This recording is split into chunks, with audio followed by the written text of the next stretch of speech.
آدمی پیسے سے زیادہ عزت کا طلبگار ہوتا ہے. عزت نفس ہر ایک کو محبوب. ایک آپ کو اپنے گھر کا واقعہ سنا. جب یہ ٹریکٹر کا دور نہیں تھا، 59 میں ہمارے والد صاحب سب سے پہلے ٹریکٹر لے کر آئے تھے اس پورے ہمارے علاقے میں. اس سے پہلے بیل ہوتے تھے. عزت نفس پہ یاد آ کہ عزت نفس مال سے بھی زیادہ محبوب ہوتی. ایک ہمارے بیل نے چارہ کھانا چھوڑ دیا، ٹھیک ٹھاک بیل. تو ہمارے والد صاحب نے ڈاکٹر بلوایا، اس نے وہ ٹیکا ویکا لگایا، لیکن اس نے پھر بھی نہیں کھایا. تو ایک ہماری برادری کا دیسی حکیم تھا، اس کے پاس اس زمانے میں راستے ہوتے نہیں تھے. تو والد صاحب نے گھوڑے پر نوکر کو بھیجا جو اس کو اٹھا کے لایا. اس نے بیل کو دیکھا، کہنے کا میاں صاحب اس کو پٹھے کون ڈالتا ہے؟ چارہ. کہا جی یہ ہے ہمارا کسائی، دتو کسائی. اللہ دیتا نام تھا دتو. کیا کہتے ہیں دتو کسائی. بولے اس کو بیل کے آگے بٹھایا اور جوتا اتار اور 5 جوتے اس کے سر میں مارے. پھر کہنے کا اب چارہ ڈالو. جب چارہ ڈالا تو وہ بیل کھانے لگا. یہ میرے گھر کا واقعہ ہے، کوئی سنایا نہیں. تو میرے والد صاحب حیران ہو کر کہنے لگے ایک ہی کہا جی میں نے اس کو چیک کر لیا تھا، اس کو کچھ نہیں تھا. یہ آپ کے نوکر نے اس کو کہیں کوئی ڈنڈا سوٹا مارا ہے. تو وہ غصہ کر گیا تھا کہ میں اس سے کیسے بدلا دوں. تو اس نے غصے میں کھانا چھوڑ دیا کہ میری عزت کو اس نے خراب کیا. اب اس کی آنکھوں کے سامنے 2-4 جوتے میں نے مارے تو وہ خوش ہو گیا. دیکھو کھائے. عزت کی طلب کوئی ناجائز نہیں ہے، یہ انسانی ضرورت. مال کی طلب ناجائز نہیں ہے، انسانی ضرورت. ہم اس کے ردود ہیں، اس کے اندر تو ضرورت ہے، اس کے باہر پھر کہیں تکبر بن جاتا ہے، کہیں ظلم بن جاتا ہے، کہیں زیادتی ہے. حدود کے اندر ایک حدیث سنا دیتا ہوں. اس مسلمان کو عزت دینا کتنا ضروری ہے. میرے نبی نے فرمایا 1 روپیہ سود کھانا 36 دفعہ زنا کرنے کے برابر. 1 روپیہ یعنی 1 پاؤنڈ سود کھانا 36 دفعہ زنا کرنے کے برابر تھا. اس کے بعد آپ نے فرمایا اور تمہیں بتاؤں سب سے بڑا سود کیا ہے؟ جب 1 پاؤنڈ کا سود 36 دفعہ زنا کے برابر ہے تو آپ نے فرمایا اب تمہیں بتاؤں سب سے بڑا سود کیا ہے؟ الاستطالۃ فی عرض المسلم، مسلمان کو بعزت کرنا سب سے بڑا سود.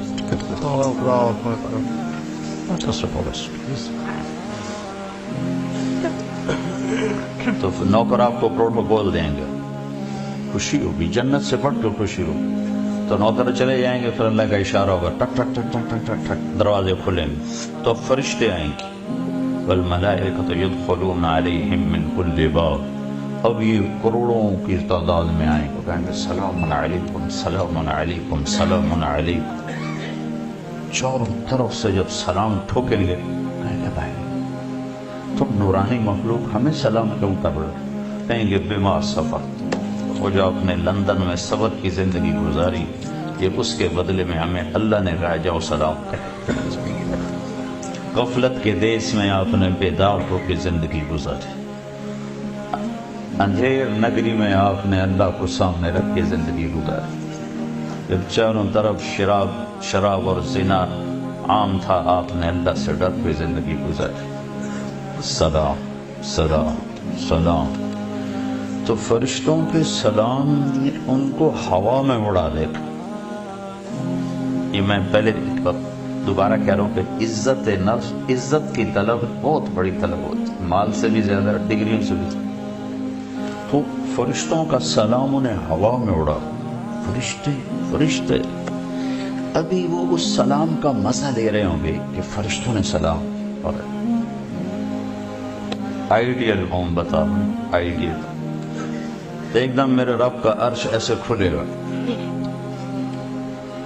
ایک دم نور ہی نور چھا جائے. جب ایسے آنکھیں اٹھا کر دیکھیں گے واہ واہ واہ، اللہ سامنے ہو اور اللہ کہے گا سلام قول من رب الرحیم، اب تمہارا رب بھی تمہیں سلام پیش کرتا اور پروٹوکول کی آخری حد، تمہارا رب تمہیں سلام پیش کرتا، سلامان قولا من رب الرحیم،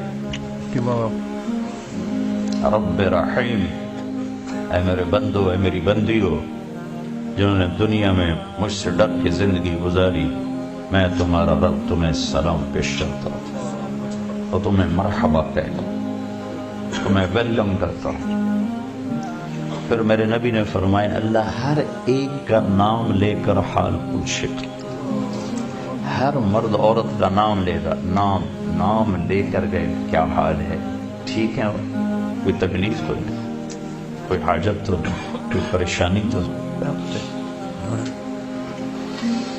تو جب یہ اللہ کو دیکھیں گے کہیں گے یا اللہ ہم تو تیری عبادت ہی نہ کر سکتے، ہمیں تو پتہ ہی نہیں تھا تو ایسے حسن و جمال والا ہے، کیا یہ ہو سکتا ہے کہ ہم تو یہ ایک سجدہ کریں جیسے لندن میں کرتے تھے؟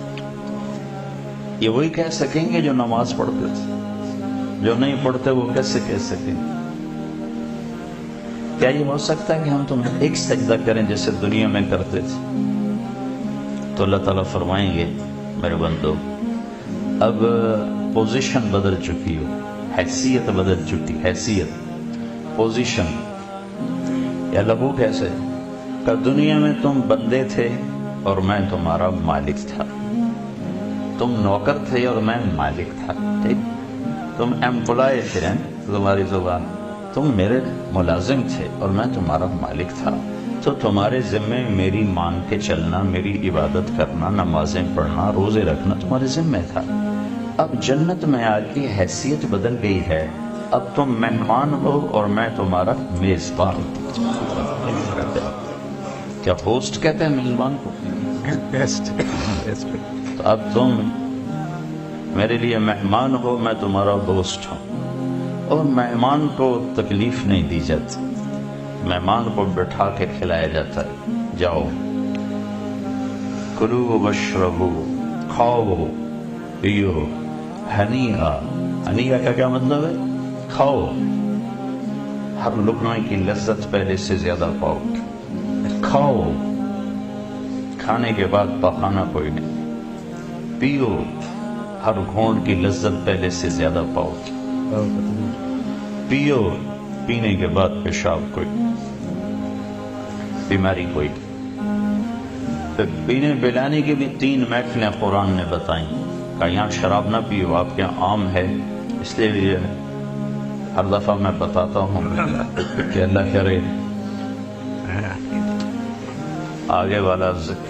آگے والی سوچ دل دماغ پہ چھائی رہے کہ یہاں میرا رب ہر اس چیز سے روکتا ہے جو انسانی وقار کو ختم کرنے والی اور انسانیت پہ داغ، تو یہاں کہتا شراب نہ پیو۔